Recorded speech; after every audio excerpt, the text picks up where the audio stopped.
Sumainyo ang Panginoon. At sumaiyo rin. Ang mabuting balita ng Panginoon ayon kay San Lucas. Papuri sa iyo, Panginoon.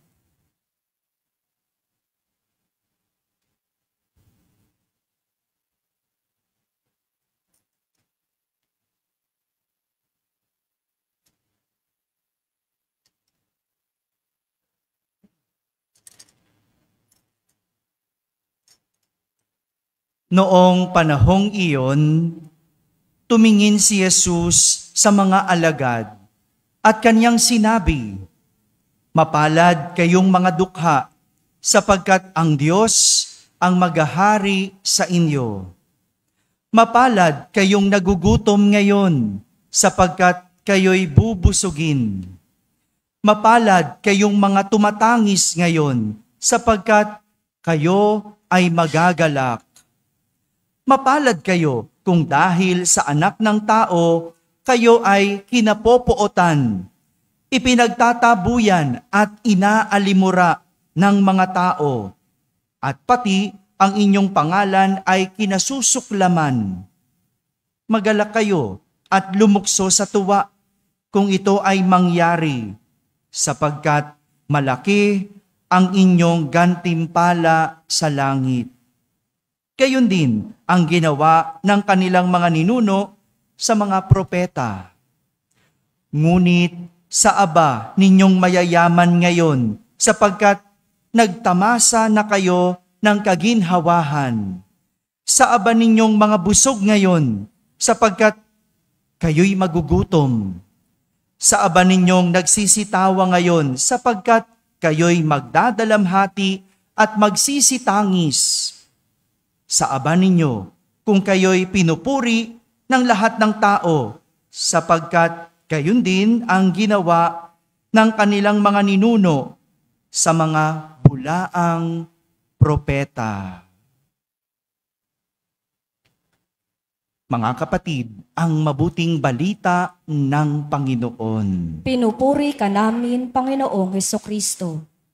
Magsiupo ang lahat at makinig sa homilya. Isang magandang gabi po sa inyong lahat. Pakibating katabi ng magandang gabi.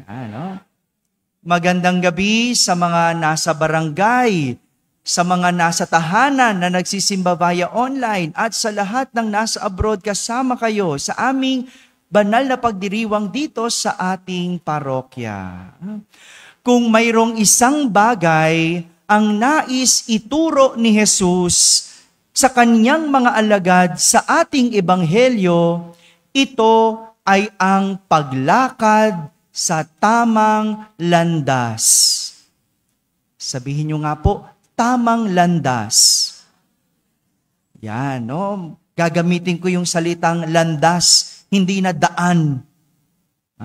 Para hindi kayo malito. No? Hindi kayo malito ng daan. No? Landas ang gagamitin kong salita. No? Huwag kayong iba-iba dyan, ha? No? Landas. No? Tinuturo ni Jesus kung paano lumakad sa tamang landas. Alam nyo, kahapon, no? Balikan natin yung kwento kahapon. Kahapon, humirang si Jesus ng 12 alagad mula sa napakaraming sumusunod sa Kanya. Mahirap na desisyon. Mahirap mamili kung marami kang pagpipilian. Tama ba? Kaya nga si Jesus, bago namili, bago nagdesisyon, nanalangin. Pumunta sa isang bundok at nagdasal. Maganda yung ganon. No? Bago nagdesisyon, bago namili, nagdarasal. No? Yan ang tinuro kahapon ni Jesus. At tinuro niya yon hindi gamit ang salita, kundi gamit ang halimbawa. Pinakita niya. Hindi niya sinabi, kundi siya mismo nagdasal. At ituloy natin ang kwento ngayon. Nang makapili na si Jesus ng 12, binigyan niya sila ng 2 pagpipilian.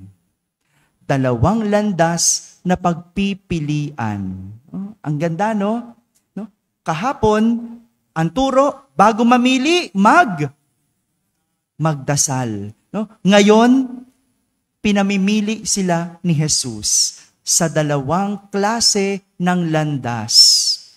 Unang landas, ang landas ni Jesus. Sabi niyo nga po, landas ni Jesus. Ito yung landas na sinasabi ng ating ebanghelyo na magdadala sa walang hanggang kagalakan at pagpapala. Itong landas na ito ay landas ng espiritual, kung saan ang tao ay tinatawag na maging dukha. Ang tao tinatawag na magutom. Ang tao tinatawag na tumangis. Hindi literal na maging dukha. Hindi literal na magutom. At hindi literal na lumuha. Kundi isang espiritual na pagtawag. Isang espiritual na pagtawag. Ito yung landas na nagtuturo magpakumbaba. Gaya ng isang dukha na walang-wala. Diba?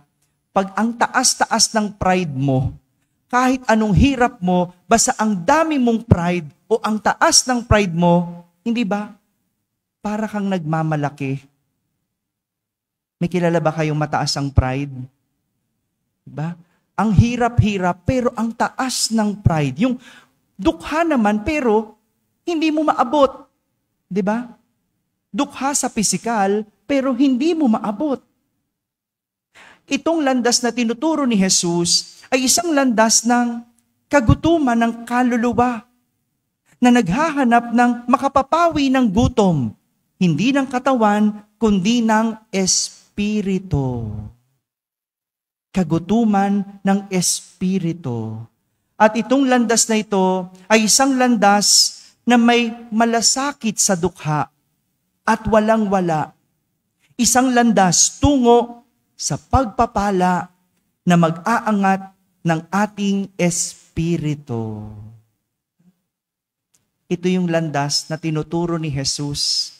Yung maging dukha, hindi literal, kundi ng ating kaluluwa. Magutom para sa iba. Tumangis, hindi ng literal, kundi ng espiritual. Samantala, ang ikalawang landas na tinuturo ni Jesus sa kanyang mga alagad ay ang landas ng mundo. Sabi niyo nga po, landas ng mundo. Ito yung landas ng tao tungo sa kayamanan, tungo sa kaginhawahan. Ito yung landas na naghahangad ng karangalan.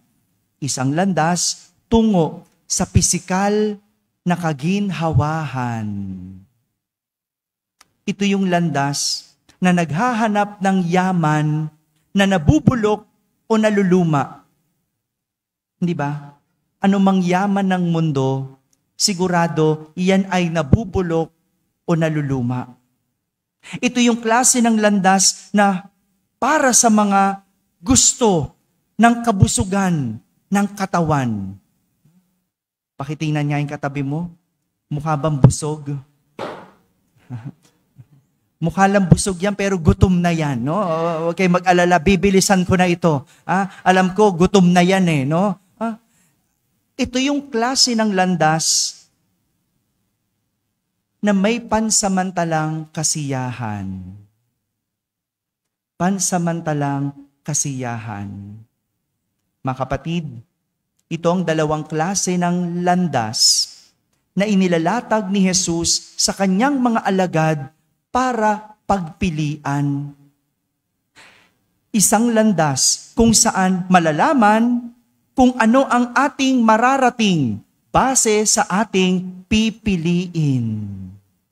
Landas, malalaman kung ano ang iyong mararating base sa kung ano ang iyong pipiliin. Sa panahon ngayon, ano sa tingin nyo ang madalas pinipili ng tao? Landas ni Jesus o landas ng mundo? Huwag na tayong lumayo. Ikaw na lang. Anong pipiliin mo? Landas ni Jesus o landas ng mundo? Jesus. Totoo? Nakakatuwa na maraming nagsimba ngayon.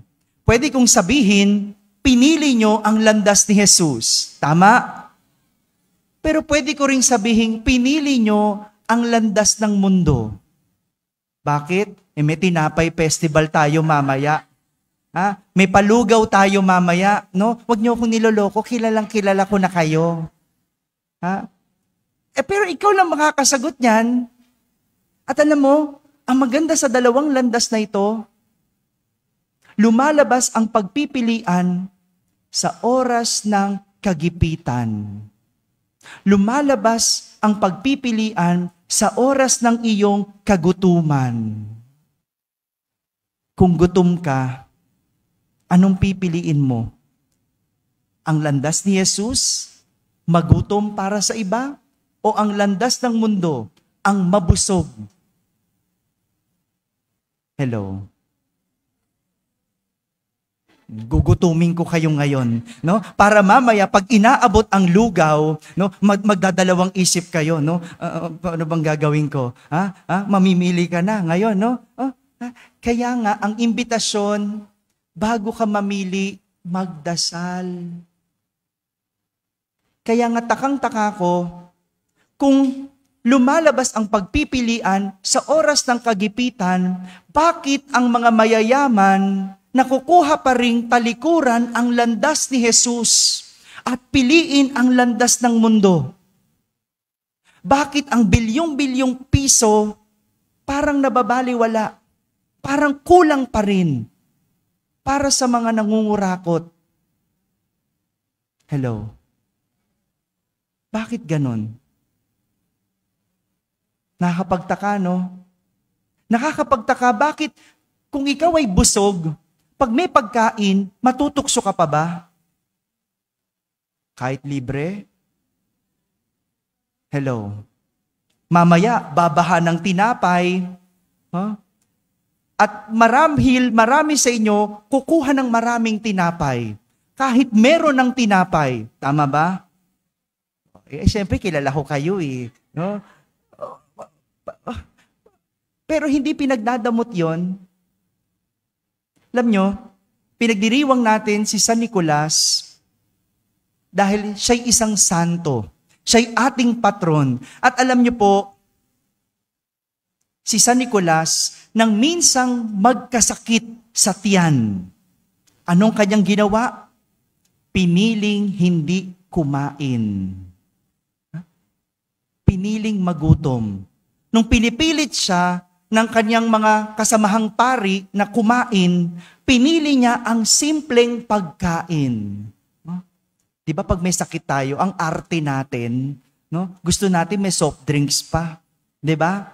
Hello. Sino yung mga may sakit dito at gusto may royal?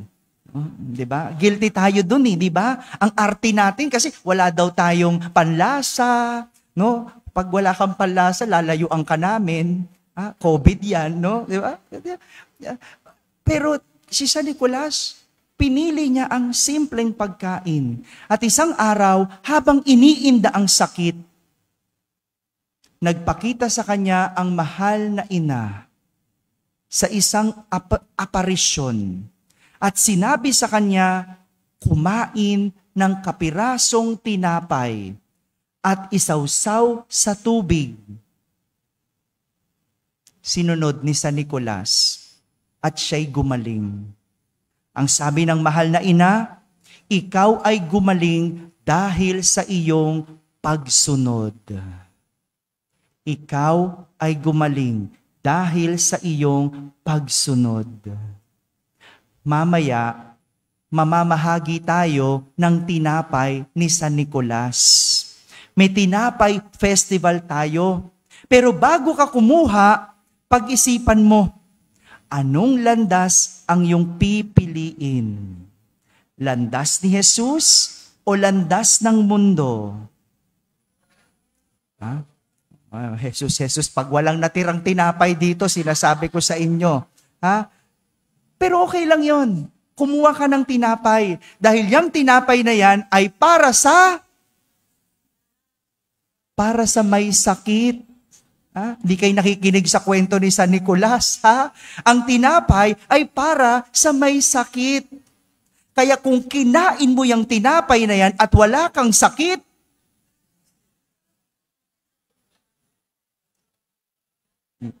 bala kayo. Wala akong sinabi. Ha?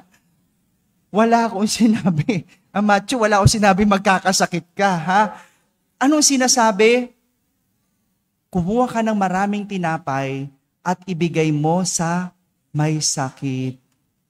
Hindi ko sinasabi huwag mong kainin. Sinasabi ko, ibigay mo sa may sakit.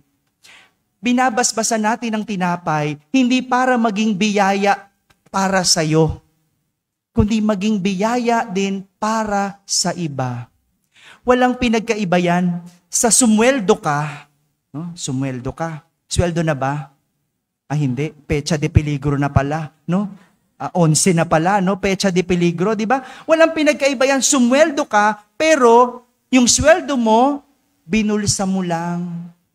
Hindi ka man lang nagbayad ng kuryente. Hindi ka man lang nag-ambag. Hindi mo man lang binigyan yung nanay mo. Walang pinagkaiba yan. Doon sa tinapay na tatanggapin mo. Hello? Kung makatanggap ka ng maraming tinapay mamaya, ibig sabihin, ibahagi. Pag hindi ka marunong magbahagi, pinipili mo ang landas ng mundo. Dahil pinipili mo ang pansarili mong kabusugan. Pero kung binabahagi mo yan sa iba, pinipili mo ang landas ni Jesus. Yung kaya mong magutom para sa iba. Kaya mong mawalan, basta ang iba ay magkaroon. Kaya mong maging dukha para ang iba ang yumaman. Kaya nyo ba yon? O di ba wala nang sumagot? Ang hirap naman yan, Father. No? Nagpiesta pa tayo, namigay ka pa ng tinapay, parang andamot mo naman. Pero isang panyaya ito para tignan ang ating mga pinipili. Hindi ibig sabihin, ikaw ay pinili, ikaw ay alagad, pinili mo si Jesus. Tandaan, yung 12, hindi ibig sabihin, pinili sila ni Jesus, pinipili nila si Jesus. Si Judas, nung nagipit, anong pinili? Si Pedro, nung siya'y inuusig, sinong pinili? Nung si Jesus nakapako sa krus, sinong natira? Hindi ba 12 ang pinili? Bakit isa ang nasa paanan? Panyaya ito para tingnan ang ating mga sarili sa mga landas na ating pinipili. 2 landas. Landas ni Jesus at landas ng mundo. At lumalabas ang pagpipilian na ito sa oras ng kagipitan, sa oras ng kagutuman, sa oras ng kahirapan. Amen? Amen. Marami tayong tinapay, ibig sabihin maraming nagbigay.